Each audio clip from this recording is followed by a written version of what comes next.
The baby had screamed for 4 days, but the moment the unwanted cook fell into the snow outside Nathaniel Whitaker's door, the whole house held its breath. That was how Clara May Hensley arrived at Whitaker Ranch, not with a trunk, not with a letter of recommendation, not with a single soul willing to claim her, but with flour on her sleeves, frost on her lashes, and a torn little sack of bread starter clutched against her chest like it was the last warm thing left in Wyoming. The wagon driver did not even step down. He only tossed her carpetbag beside the porch and called toward the cabin. "Mr. Whitaker, Pike says this one is your problem now. She eats more than she earns and cries less than she ought to." Then he snapped the reins and rolled back toward town, leaving Clara in the white yard with the wind tugging at her coat and her round face lifted toward the sound coming from inside. The cry was not ordinary. It was thin, raw, and worn out, the cry of a child too tired to keep asking and too small to stop. Clara forgot the wagon, forgot the insult, forgot that her knees were sunk in 6 inches of snow. She looked at the cabin door and whispered, "That baby's crying wrong." The door opened hard enough to shake loose a line of snow from the roof. Nathaniel Whitaker filled the frame, tall, pale from grief, unshaven, his shirt wrinkled, his suspenders hanging loose, his eyes the gray of morning ash.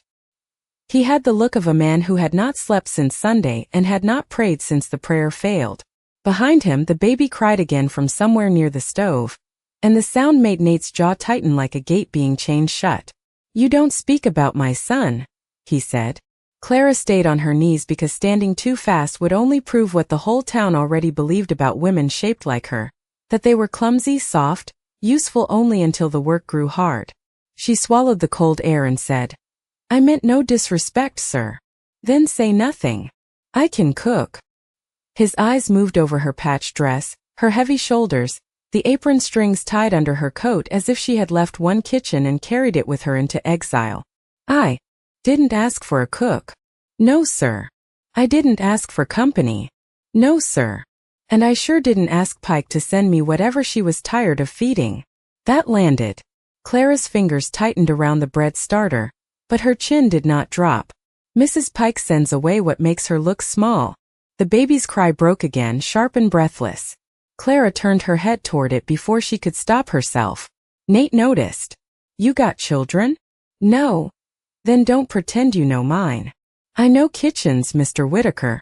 I know milk when it has been warmed too fast. I know a cradle set too far from the fire. I know a man can love a child so hard he scares the peace right out of the room." The wind slipped between them. Nate stepped down one porch board, anger rising because every word was too close to true. Inside the cabin, little Samuel Whitaker cried until the sound caught, faltered, and thinned into a broken hiccup. Clara did not move toward the door.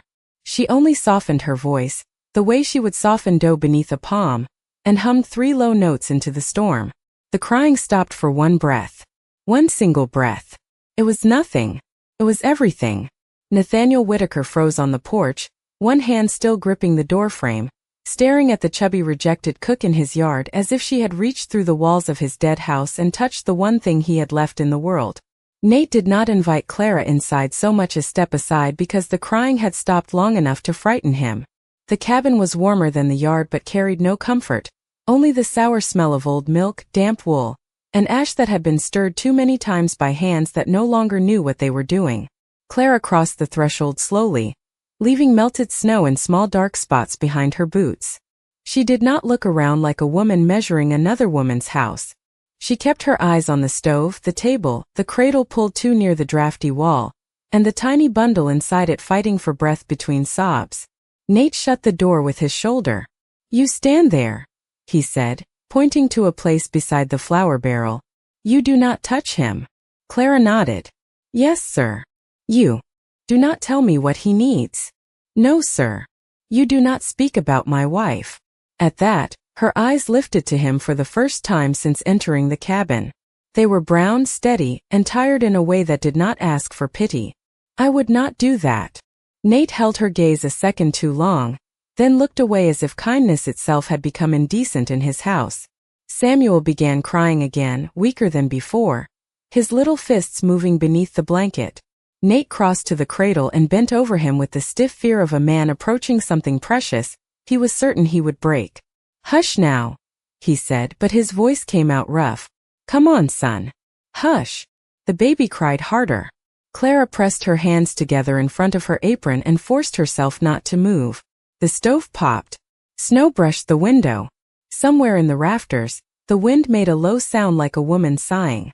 Nate lifted the baby, held him high against his chest, then lower, then shifted him to the other arm. None of it helped. His jaw tightened. His eyes shone, but nothing fell from them. He has been fed, he said, though Clara had not asked. Doctor came yesterday. Said there was no fever. Said some babies cry. Clara looked at the tin cup near the stove, the skin of cooled milk clinging around its rim. Was that his last feeding? I said, do not tell me what he needs. I am not telling you. I am asking. You are asking like you already know. She took the insult quietly. Milk can sour before a tired man smells it. Nate turned on her. You think I have not tried? You think I have stood here 4 days letting my son cry because I was too proud to warm a cup? No.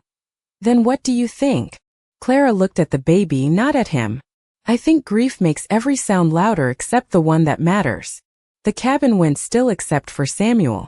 Nate stared at her as if she had slapped the air between them with truth. Careful, Miss Hensley.